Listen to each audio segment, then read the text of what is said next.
We are Okay. live. Good evening and welcome back to the Alpha News live stream show. Tonight, we're very glad to be joined by Sheriff Scott Rose, who's the sheriff over in Dodge County. This should be a good interview. Sheriff Rose was in broadcast before he joined law enforcement, and we're here to talk with him today about his podcast, Officer Down, the Officer Down Memorial Podcast. Sheriff, thanks for joining us. Yeah, thanks for having me. I appreciate it. Absolutely. So right off the bat, I want to sort of get our listeners acquainted with your podcast, what the purpose of the podcast is, how long you've been operating, because it's a very important topic. Yeah. So with the podcast, I started the podcast in November and December this last year. Law enforcement is a second career for me. I was in broadcasting before law enforcement, and I've continued to do voiceover work at home in a studio that I have at home. I was looking for something different to do during COVID, and one of my passions with law enforcement is working with survivor families for officers down. I'm on the board of directors for the Minnesota Law Enforcement Memorial Association. I'm also on the board of directors for the Law Enforcement Memorial Foundation of Southeast Minnesota. And one of the things that always bothered me with law enforcement memorials is, on the memorial websites, you get just a little blurb of what about the officer, a bio about the officer. But it always bothered me because the more of the survivor families I get to know, the more I know there's so much more to these stories. Mm-hmm.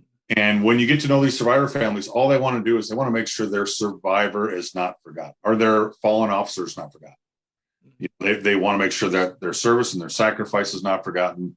And the idea came up with the podcast, and I kind of ran with it from there. The first one I did was Matthew Hamilton. He was the first officer killed in the line of duty in Minnesota, first recorded officer killed in the line of duty back in 1874 in the city of Winona. And I kind of went from there, starting to tell stories. Absolutely. For our viewers who are just tuning in, we're on the line with Dodge County Sheriff Scott Rose talking about his podcast, which memorializes fallen officers. What does your research process look like when you set about telling one of these stories? Because you make an important point that a blurb on a website doesn't do a good job of encapsulating the totality of somebody's life, but right. Monumental task you set out to do, memorialize somebody's life and their sacrifice. How do you even begin your research? So it depends on the era. So, for example, Matthew Hamilton from 1874, there's no police reports. There's no data like that that's available. So with those, I'll go to historical documents. I'll look at ancestry.com, the Historical Society, going through microfiche, going through old newspapers, and trying to get several sources of the story to be able to put it together factually. Mm-hmm. And essentially what I do with the stories is in the beginning of the podcast, I'll set the era. So I'll talk about the era or that time and put you back into that time frame. And I'll introduce you to the officer. I'll introduce you to the family, to the agency, to the community, to kind of give you an idea, just to kind of put you back in his or her place.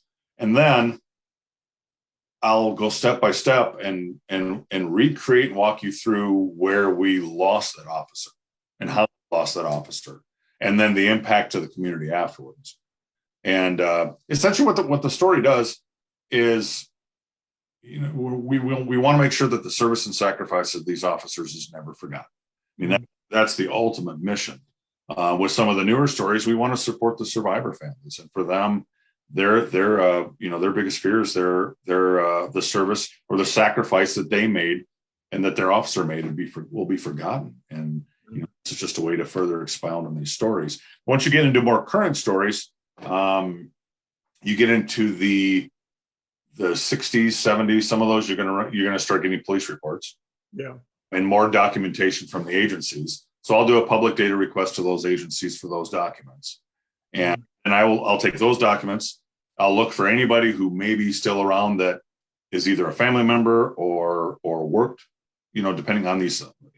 When you get into the 80s, more the 80s and up, some of the officers that work there, that maybe worked that case or worked with that fallen officer. Yeah. I'll use segments from my interview with them to have them help me tell the story. As you get more current in stories, for example, the last one I just did was the Sean Schneider story from Lake City. He was killed in 2011. Mm-hmm. One incorporates radio traffic, incorporates telephone traffic, the officers who were there, his mother, and it really puts you there during that event. And they're pretty powerful. There's some of them are pretty raw. They're pretty tough to listen to. Yeah.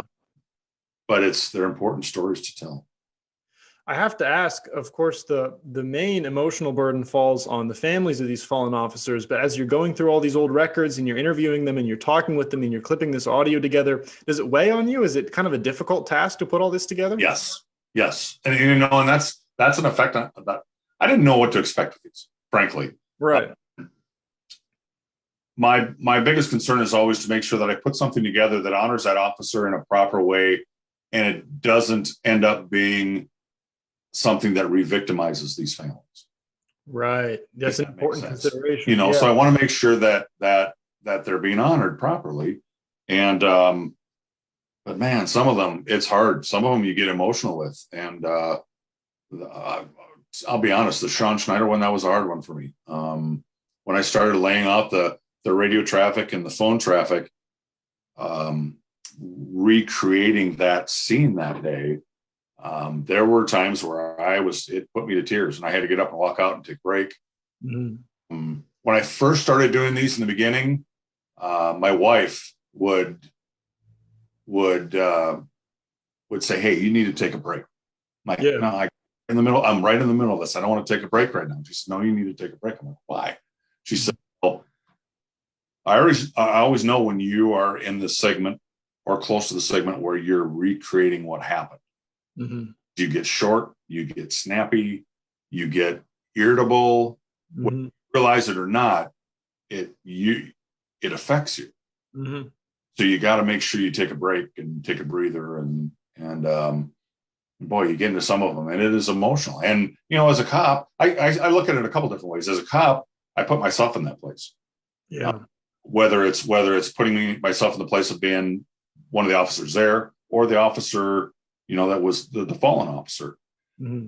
As a parent of a cop, which my oldest son is a 10-year state trooper for the Colorado, I think of the parents. I think of the families and think, you put yourself in that position, and it's pretty powerful. And what the story does is the story with all the anti-law enforcement stuff going on now, and that narrative, we need as many stories out there as we can to remind people that the men and women who work our streets, they're out, they want to help, they want to make a difference, they want to do their little part to help make their community a little safer to raise their kids in, and for their family to raise their kids in. And the podcast just shows, really, these are ordinary people. They're ordinary. They're the people who sit next to you at the basketball game with your kids. They're the people who are next to you at the restaurant, the people you pass in the grocery store. They're part of your community. They're ordinary people. The big difference is they're ordinary people willing to take extraordinary risks to keep our family safe and to keep our community safe. Mm. And, it's so important to keep that message out there, and so that message doesn't get lost in all the negative we hear in the national media today. Yeah, absolutely. And you made a very good point there about the difference between memorializing a sacrifice and tearing open old wounds for families. Absolutely. This kind of brings me into a little bit off topic, but adjacent question. Yep. Nowadays in podcasts, it seems like crime podcasts are dominating, especially among my age demographic. Everyone's listening to these crime podcasts that go on for like 2 hours profiling a certain criminal. Right. And it seems like in a lot of cases, it crosses the line into almost glorifying the criminal and forcing empathy with like serial killers. Like, this is a very common podcast topic. Right. You're on the other end of that. You're making the podcast that's empathetic towards fallen police officers. What do you make of this crime podcast trend more broadly, and how do you think it's impacting public perceptions of law enforcement? That is a good question. To be very honest, what's kind of funny, and my kids are 36, 29, and 25. And when I told them in November, or in December, it would have been when I put the Matthew Hamilton story together, I sent it to all three of them. They're all, adults, and they live in different states. One lives in a different country. And I sent that to them, and they said they loved it. And they're like, we listen to podcasts all the time. They listen to the true crime podcasts. And they're like, what podcast do you listen to, Dad? I'm like, I don't listen to any podcasts. I've never listened to a podcast. I have a music background. I'm on Spotify, or if I'm on Amazon, I'm listening to music. I never listened to podcasts before. Right. I didn't have a clue until November, December, when I started doing this. What I found out in the short period of time, and looking at that genre, if that's the term you use with podcasts, of podcasts or of story writing, there are a lot of them that what bothers me about some of the podcasts is they're armchair quarterbacking everything the officers did during that. They're being very critical of the officers. Yeah. I don't think that helps. It doesn't. It just like CSI and Chicago PD and all the, everybody thinks that's real police work. It's not real police work. It just is not. And real police work is the Sean Schneider story. You listen, or the Greg Lang story, there's so many of them up there. But the Schneider story is really raw because it talks about the officers there, and it talks about an officer, his partner, who ended up having to leave the career because of cumulative PTSD. These stories on TV, these TV shows, they glorify shootings, and they glorify, the officer goes and does a shooting, and then, next week they're back doing it again. Well, the reality is, more often than not, an officer-involved shooting ends the career for that officer. Because of stress, because of stress from the incident, because of stress from the investigation, because of pressure from the family, because of the cumulative PTSD, how everything just builds up and builds up to that point. We see more often than not in real life that ends a career. Yeah. There's nothing glorifying about it, frankly. And no cop wants to be put into that position. I got involved because my kids were growing up here and I wanted to make a difference here. Right. By cliche as it sounds, that was my reason. It's like this community I grew up in. I love this community, and I wanted to be a part of that. And of course, the media doesn't want to. They don't portray that. They don't show that side of it. Right. Most of these TV shows don't show that side of it, and a lot of the podcasts, the true crime podcasts, they armchair quarterback and show everything that were done wrong. They don't focus on what was done right. Yeah. There's really not a lot of sections of media that do focus on things that go right, because it seems like, in my estimation, about 99% of the time that police officers spend in the streets is average time. It's things going right. Yeah, absolutely. If you look at national numbers, 800 to 900,000 cops nationwide. That's a lot. That have 3.75 million contacts a year, something as far as law enforcement contacts, and less than 0.00. I don't even remember how many zeros there are. 1% of those officers are ever charged for anything based on those incidents. So to argue that there's a systemic problem nationwide in regards to use of force, or in regards to officer misconduct, is just not true. It goes with the racial disparity and the suggestion that there's a systemic racism problem in law enforcement nationwide. There are no numbers to support that. There's no data to support that. Right. For those of us who are just tuning in here, we're on the line with Dakota County Sheriff Scott Rose. And of course, the number of times an officer actually discharges their weapon is very low. But I've always wanted to ask a cop, how many times in a career would you estimate an officer has to draw a taser or a gun, or has to have some sort of physical confrontation with the suspect? Is this common? It's all relative to where you live. Yeah. If you live in, for example, in our area, we live in rural Minnesota. Right. I'm just west of Rochester in Dodge County. And we're in a very conservative county. It's kind of, a lot of it's a bedroom community of Rochester with the Mayo Clinic. And, but it happens here. We have all the same problems as our neighboring larger city of Rochester has, only it's just on a smaller scale. Right. So you do have those use of force incidents. And in many areas, especially you tend to see it in a lot more blue collar communities. It happens a lot.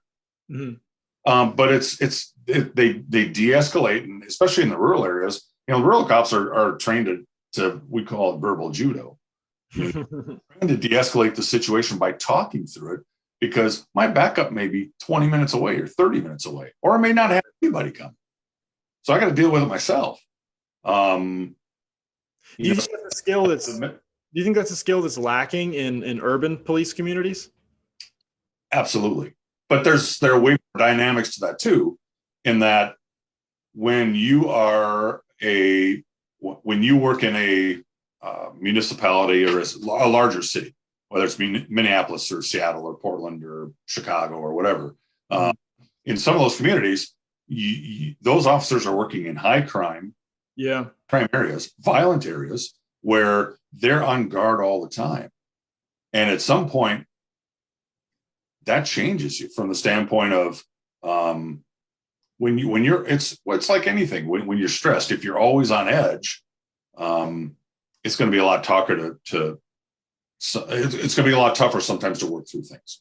Right. That makes sense. What kind of measures do you think could be implemented to sort of reduce that stress? Of course, it's always going to be a high stress job. A lot of these cops operate in neighborhoods where people literally want to kill them.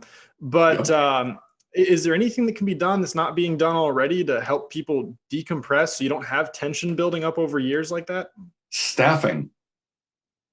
Instead of defunding and reforming or reimagining or whatever the buzz phrase is for the day, it's a staffing issue. In Minneapolis, it's a staffing issue. They don't have enough cops.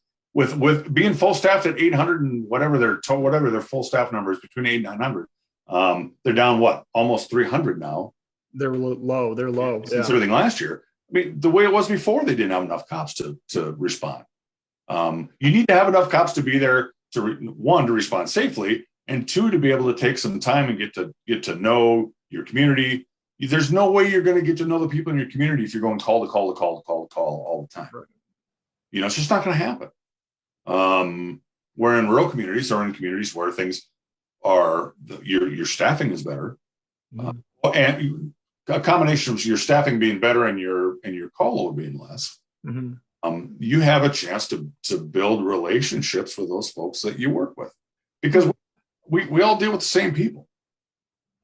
Neighboring agencies will deal with the same people, and staffing is huge.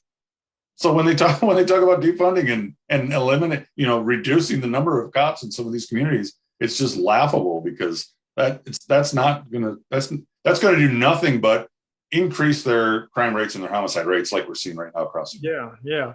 In your own department down there in Dodge County, if they cut your staff, if they cut your funding, what would be the first thing to go? I mean, is there any fat to excise from these departments? I imagine there's not much. No.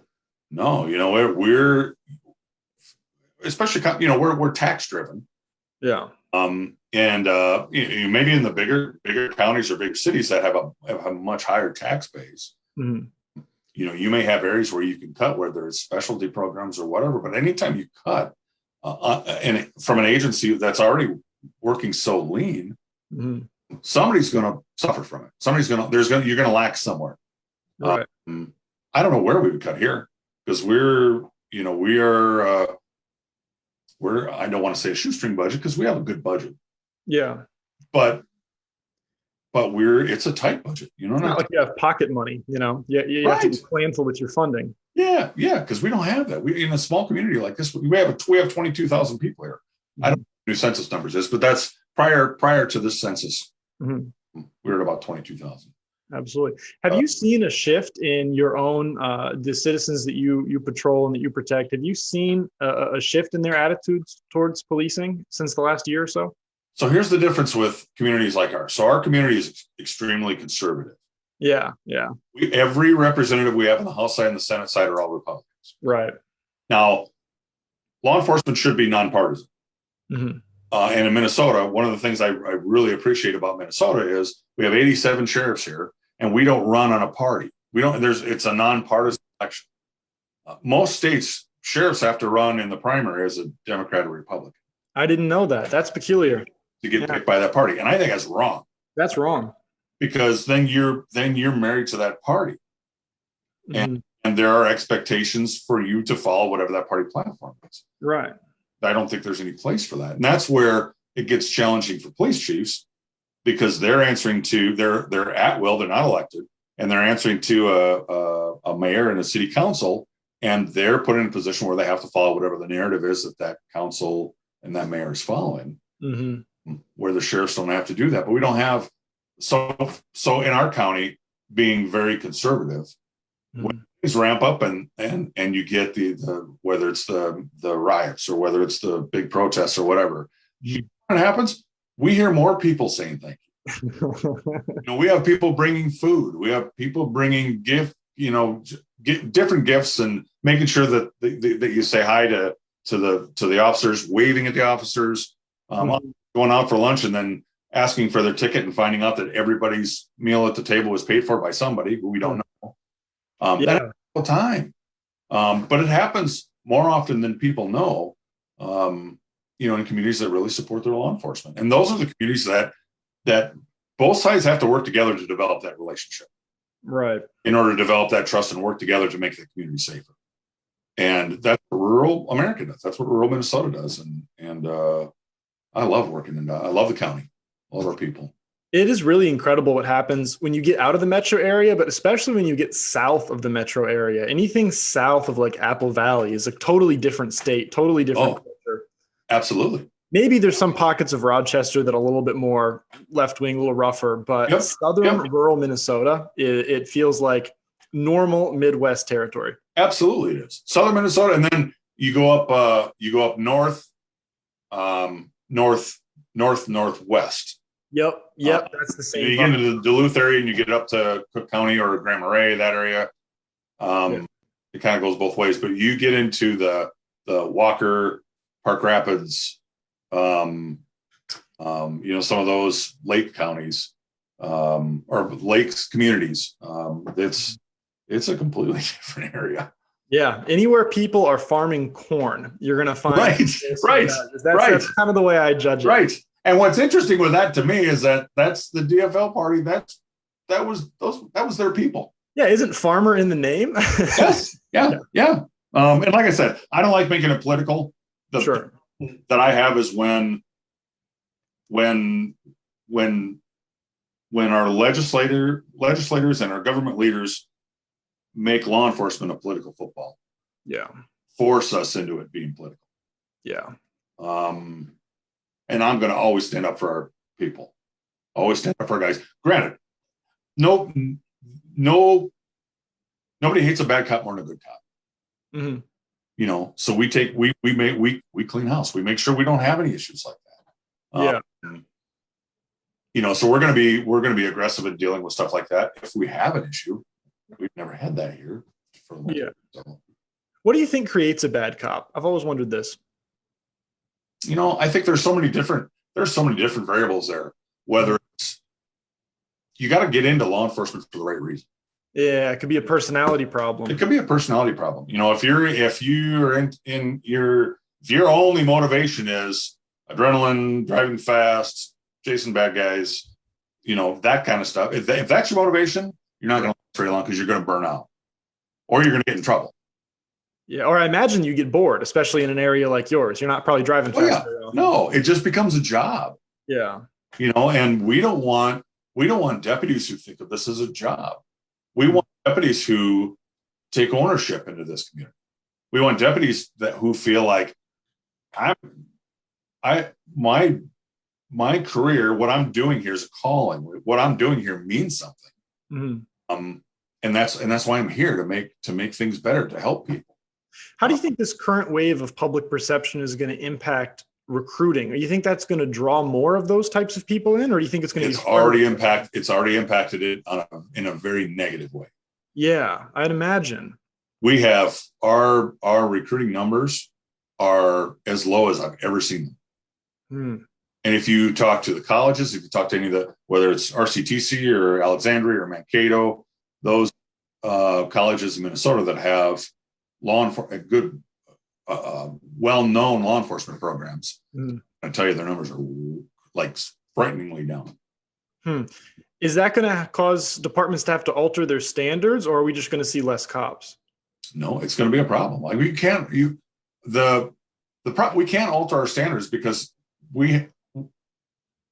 our community, we've kind of set the standard right within our community, and they expect us to perform at a certain level. Right. And you can't budge on your standard. You got to keep your standards there. You got to keep the level of service and the quality of service there. So I don't know. I don't know if it's going to be less people. The problem is once you get less people, then there's obviously it's a safety issue for other officers. It can be a safety issue for the public. I don't know what the answer is at this point. We're concerned. We went through a hiring process here a month ago or a month and a half ago, and the numbers were terrible. We had one local agency in our area who had 2 full-time openings, and they're still waiting for applicants. It's not good. It's not good. It's not good. It's not going to end well because there's no good way out. Either you're going to lower the standards, which you don't seem willing to do, and that's right, good, or you're going to have less cops, which is also undesirable. So you're either going to have lesser cops or less cops, and neither one is going to work out well for the communities you're trying to protect. No. So I think what I do and what a lot of the other sheriffs are doing is, we're doing everything we can to educate the public on all the good that our deputies are doing. Right. All the positives, all the wins that we get, because you never hear that in the news. The only thing you hear about is when things go bad. Yeah, that's true. And we got to promote that. We got to let people know that this is what these guys do, guys and gals do, day and night. Our community, and we need to point out the sacrifices that they make because of that. They're risking their lives to help people they've never met before. Yeah. They feel that calling to help and be part of that community. Absolutely. This is way off topic from the podcast here, but I've wanted to ask a cop this for a while. Yeah. We see this new proposal in the Twin Cities where they want to have unarmed traffic enforcement officers in sort of a secondary department. So you'd have the normal cops, and then you'd also have this unarmed traffic enforcement division. Personally, I don't think that's a good idea, but from a law enforcement perspective, would that work to have a pseudo police force enforcing some laws and then the actual police force doing the heavier lifting? If they're talking like traffic enforcement, like moving violations, like actually stopping cars. Yeah, that's what they want to do. They want to have. It makes absolutely no sense. Makes no sense. I mean, you look, there's video after video after video out there right now of recent traffic stops where officers were shot or shot at. Traffic stops and domestics are 2 of our most dangerous things that we do in law enforcement. Domestics are dangerous. Absolutely are. I didn't expect that. Why is that? Because the emotions are high, and when emotions are that high, people will do things you would never expect them to do otherwise. That makes sense. So domestics and traffic stops are tough, and who's going to apply for that job? Yeah, I don't know. I just don't see it. Question. I've wondered this forever. Is they talk about having these what do they call them? Social workers or public servants or something. Yep. They have some other word for these unarmed police they want to create. Who's going to do that? Who would willingly? I mean, I know we can't get anybody to do our job. Yeah, I know people that don't even walk through downtown Minneapolis without a concealed firearm, let alone put on some sort of uniform that paints a target on their back and that's their job. Right. You're not going to find the people. The people aren't going to be out there. It's some weird utopia. It's not going to happen. No. And somebody's going to get hurt, and then they're going to blame. Who are they going to blame? They're going to blame the cops because their unarmed traffic guy got hurt on a traffic stop, and we didn't back them up, or we didn't take them. Like, so the cops are going to spend a significant amount of time playing nanny and cleanup crew behind the weird vestigial police department. You just can't do it. It's one thing if you have communities, a lot of police departments have community service officers. I've seen those. And they'll do parking enforcement. They'll do door checks. They'll do res checks or business checks.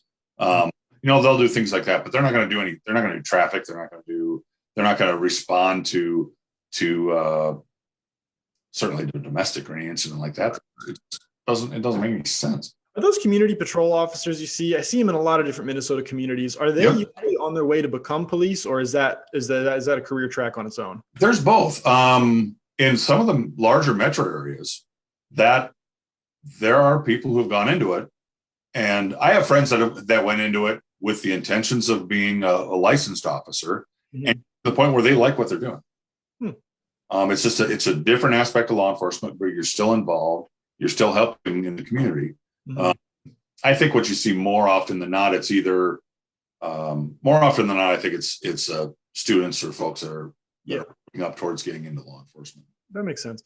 One thing I'm wondering is you have a social media presence, right? You're doing this podcast. You're here on social media right now with us. Something that we've seen more and more. I see it on TikTok, funny enough. I see it on Twitter. I've seen other sheriffs and officers around the country doing live streams. Yep. This seems like a positive thing, but it's getting a lot of blowback. I've seen a lot of hit pieces by these journalists in New York and California saying that cops shouldn't be on social media. What are your thoughts about cops and social media? Do you think it's positive? Do you think there's a balance that needs to be struck? We use a lot of social media here. Really? With the sheriff's office, we're on Facebook, Twitter, Instagram, and LinkedIn. That's the department, though. I mean, like individual officers going on social media and using it as an outreach tool. Is that a good idea? It depends. I mean, it depends on how it's used. It can be good or bad. We've seen school resource officers use it to connect with kids and to develop trust with kids, and I think that's great. With individual officers, we don't really have any individual officers around here that do that, other than the school guys. So I don't have a lot of experience in that here. When you do that, you're always kind of pushing the limit as to what you can do in uniform. Right. That's kind of what I'm getting at. Being a public servant. Where does that end? Be careful. You got to be careful with that. Yeah, absolutely. Back to your podcast more specifically. Yeah. Where are you broadcasting this? Are you on Spotify? It's on all platforms. All platforms, absolutely. So the podcast too, don't you? The podcast is hosted by Hooten Media Network out of Omaha. Okay. And then they push it out to everybody, Amazon, Apple, Spotify, iHeartMedia, anywhere you listen to podcasts, you can find it, or you can pull it up on our website. Absolutely. How many episodes have you done? We were talking before the show, and I remember it being... It's 14 episodes. 14 episodes. How long are they generally? Oh, they range anywhere from 15 minutes to the longest one's 90 minutes, maybe a little over 90 minutes. It all depends on the era too, and how old they are. With the older stories, I don't have a lot of data. Right. It's like the Matthew Hamilton one from 1874. I didn't have a lot of data there, so a lot of that's historical, which is interesting in itself. I love history, so I love incorporating history into these stories.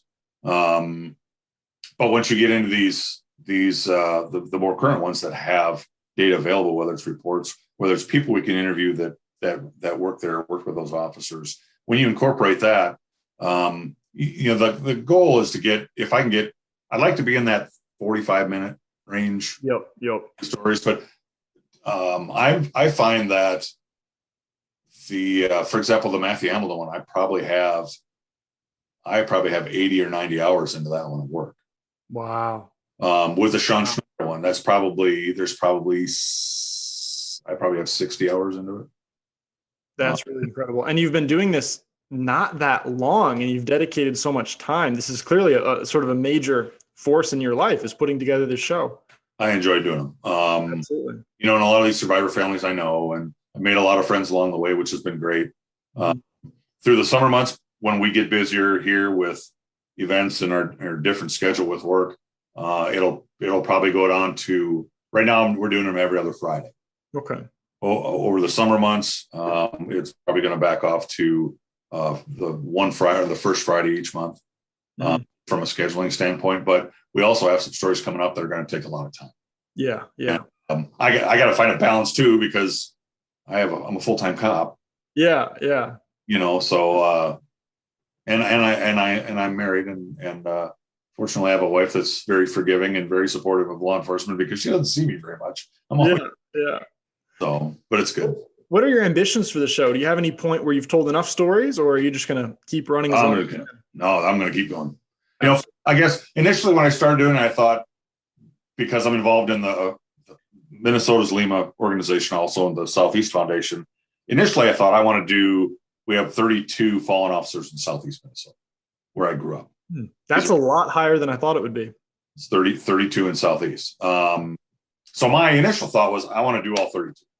Mm-hmm. And then came the Robert Lawson story, where I found out about a parole hearing for the guy that killed Robert Lawson. And he was coming up on a parole hearing, and they were trying to get community support to write letters to the state to have his parole denied. See, prior to 1993, if you were convicted of killing a cop, it was a 30 years to life with the possibility for parole. Mm-hmm. They changed the law after 93. So if you're convicted of killing a cop, it's life without the possibility of parole. So these families have been doing parole hearings for a long time. The John Schneider family, they have a parole hearing coming up in June. It'll be their 5th parole hearing that this family's had to go through with this guy that killed their dad and killed their grandfather. Because even though the law has changed, people convicted prior to then are dragging these families back into court over and over. Yep. Because they're arguing I got arrested prior to that. I'm eligible for parole. They call it a life hearing now. It's not a parole hearing. It's a life hearing. Whatever. That's a weird semantic change. I don't like that. Exactly. Yeah. So with the Beefy Lawson story, because that is an incredible story. When I found out about that, I'm friends with the sheriff that's up there, and I reached out to him. I said, "Hey, I'm doing this new podcast, and I think, what if we could tell Robert Lawson's story, and you could use it to educate your community and raise awareness, because it happened in the 80s. So a lot of people aren't going to remember it. A lot of people don't know it. And they generated between 400 and 500 letters to the state. And during his life hearing or parole hearing in January, they added another 10 years to his sentence. So, well, that backfired in a pretty tremendous way. That was a win. That was a win-win. That's funny. We were pretty happy about that. So that's very funny. Is that common? Do they always ask the family to come back during the parole hearings? Yeah. The only ones that are allowed to attend are the immediate family. Those are frustrating to me. For the John Schneider family, it's so frustrating. Like I said, this is their 5th time going through this. So they're going through this thing over and over again. It re-victimizes them every time they have to go to court. Yeah. Every couple of years, they got to go back and reconsider losing their family member, face the man who killed them, consider that he could be released. Yeah, we did the parole hearing for with the Greg Lang case. He was the police chief in Claremont who was killed. That story is on the podcast as well. And his parole hearing was last year, and they added. We were grateful they added anything. They added 3 years, but his family's like, okay, in 3 years they're going to do this all over again. Yep, it's so frustrating. It's very frustrating. Frustrating. In the meantime, though, I looked at your website a little bit, and it looks like there's a section on the website, officerdownmemorialpodcast.com/no parole. You've got a letter there. Is this some sort of petition you're circulating? So I did that with the first. I guess the first one we've done that for is we use the story for the Robert Lawson case in Itasca County to raise awareness. Mm-hmm. We step further with the John Schneider case, in that we set up a page specifically for his case where you could go to and you could use a formatted letter, as it however you want to, or personalize it however you want to, give you specific instructions on how to send these letters to the state. Absolutely. So we'll do that with other parole hearings. We got a few coming up that we're looking at. So I want to help with those too. Sure. It makes sense. Of course, you end up getting involved and you're making these podcasts and you're interviewing family members and you're becoming so invested in these stories. It makes sense that you would become involved in a more material way in some of the narrative. Absolutely. Absolutely. And I just I feel horrible for these families because they're getting re-victimized over and over again. Mm. So two other areas that of officers down that we're also going to look at in the future is I have a story coming up it's an officer down by suicide. I'm talking about suicide awareness, talking about cumulative stress, cumulative PTSD. We hear about this a lot in the military, veterans taking their own lives. Is it an equal problem in policing? We have more officers falling in the United States each year from suicide than we do from the line of duty. Really? What do the numbers look like between the two? I guess I don't have them in front of me. I know. Sure. See, the numbers are skewed last year with COVID. Oh, yeah. I don't remember what they were last year, but I mean, you're looking at a few hundred a year, and those are the only ones. Those are the ones that are reported. Right. We know there's other ones that aren't reported. The challenge for those survivor families, for officers killed or officers down by suicide, is that they don't get any support. Right. Support. They don't get the pensions. They don't get the help. And to them, that loss is just as real as a line of duty loss. And in most cases, if not all cases, they're due to cumulative stress, cumulative PTSD. And so yeah, there's one of those stories coming up. That's going to be a tough one to do.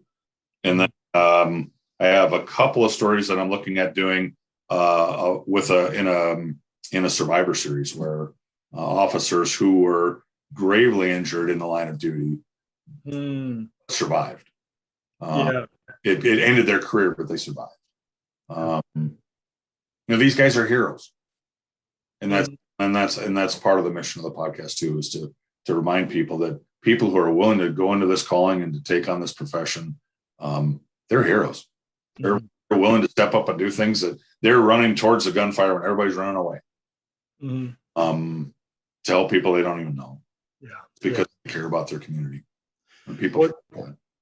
It's fantastic to see that your podcast has had the success that it's had this early on. You're obviously putting a lot of work into it, very high production value content. It's good to hear that you've got new shows coming out. Remind our viewers one more time, if they want to catch those new episodes as you debut them, it sounds like you're releasing them on Fridays and they can get them on Spotify and all of their platforms. Yep. So you can get them on all the platforms. Anywhere you listen to podcasts, you can find them. Yep.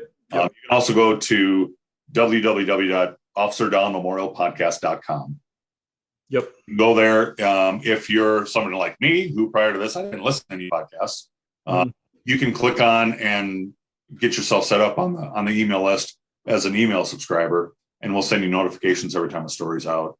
Otherwise, whatever your provider, whether it's Spotify or Apple or whatever, they're going to let you know too when new episodes come out. Right now, they're every other Friday. During the summer, it's going to end up going to first Friday of the month. But we're going to keep sharing these stories and keep promoting the amazing work that these men and women do. It's sad times that we're in right now.